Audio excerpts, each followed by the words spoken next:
असम चुनाव के बीच बयानबाजी अब सियासी टकराव में बदलती नजर आ रही है। इंडिया गठबंधन के भीतर भी मतभेद खुलकर सामने आने लगे हैं। कांग्रेस नेता पवन खेरा के बयान पर अब सहयोगी दल शिवसेना यूबीटी ने ही सवाल खड़े कर दिए हैं। असम विधानसभा चुनाव को लेकर सियासी माहौल गर्म है, लेकिन इस बीच विपक्षी गठबंधन के अंदर ही मतभेद सामने आने लगे हैं। शिवसेना यूबीटी के प्रवक्ता आनंद दुबे ने कांग्रेस के वरिष्ठ नेता पवन खेड़ा के बयान पर खुलकर नाराजगी जताई है।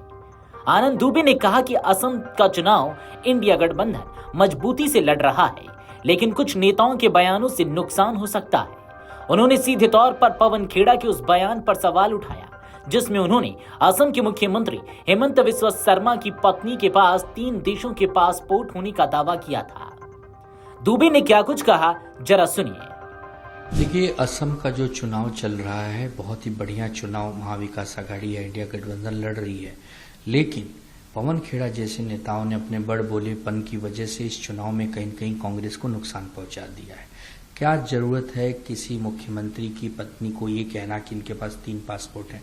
हो ही नहीं सकता। इस देश के नागरिक के पास एक ही पासपोर्ट होता है ना, भारत का पासपोर्ट। ऐसे कोई दूसरे विदेश का नागरिक उसका उस देश का पासपोर्ट होता है। एक व्यक्ति 3, 4, 5 पासपोर्ट नहीं रख सकता। क्या जरूरत है इन सब विषयों को बोलने की? कांग्रेस में जब तरुण गोगोई जी मुख्यमंत्री थे तो उन्होंने क्या क्या किया वो बताना चाहिए, और कैसे ये सरकार लोगों को तकलीफ दे रही है, कैसे वहां पर भाईचारा को नष्ट किया जा रहा है, कैसे असम को पिछाड़ दिया गया है, उस पर बात करनी चाहिए। ये पासपोर्ट वाला विषय लाना ही नहीं चाहिए था। तो पवन खेड़ा और हेमंत बिस्वा शर्मा ने इस चुनाव को व्यक्तिगत बना दिया है, जबकि चुनाव कांग्रेस विरुद्ध भाजपा होना चाहिए। अब पवन खेड़ा उनके खिलाफ कुछ कह रहे हैं। अब असम के मुख्यमंत्री की पुलिस जो है वो जाकर दिल्ली में उनके घर सर्च कर रही है, तो इससे चुनाव बिगड़ जाता है। हमने देखा है चुनाव मुद्दों पर होने चाहिए, चुनाव विकास पर होना चाहिए, चुनाव नीति पर और रणनीति पर होनी चाहिए। इन सब विषयों को जनता से कोई लेना देना नहीं। किसी के पास 10 पासपोर्ट हो, 1 हो, उससे दुनिया का क्या लेना देना? वो पुलिस का काम है चेक करना। तो हमें लगता है कि पवन खेड़ा जो कांग्रेस के प्रवक्ता भी हैं और बड़े नेता हैं, उनको कम से कम ऐसी चीजों से बचना चाहिए और चुनाव को व्यक्तिगत नहीं होने देना चाहिए।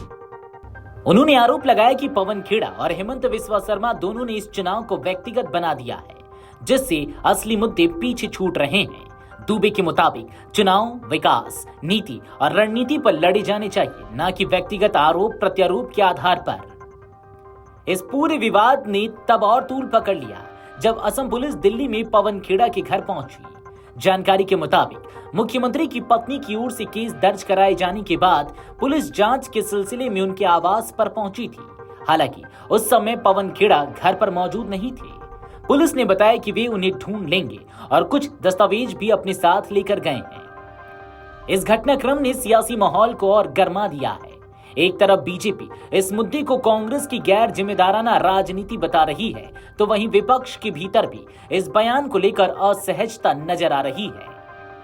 राजनीतिक जानकारों का मानना है कि इस तरह के विवाद चुनावी रणनीति को प्रभावित कर सकते हैं और मतदाताओं का ध्यान मूल मुद्दों से भटक सकता है। ऐसे में विपक्षी दलों के लिए यह जरूरी हो जाता है कि वे अपने बयानों में संयम बरतें और चुनावी एजेंडा स्पष्ट रखें। फिलहाल असम चुनाव में बयानबाजी का स्तर लगातार तेज होता जा रहा है। अब देखना होगा कि यह विवाद चुनावी नतीजों पर कितना असर डालता है। वीडियो डेस्क अमरउजाला.com। अगर आप ये वीडियो YouTube पर देख रहे हैं तो हमारे चैनल को सब्सक्राइब कर बेल आइकन दबाएं, और Facebook पर देख रहे हैं तो हमारे पेज को लाइक करें।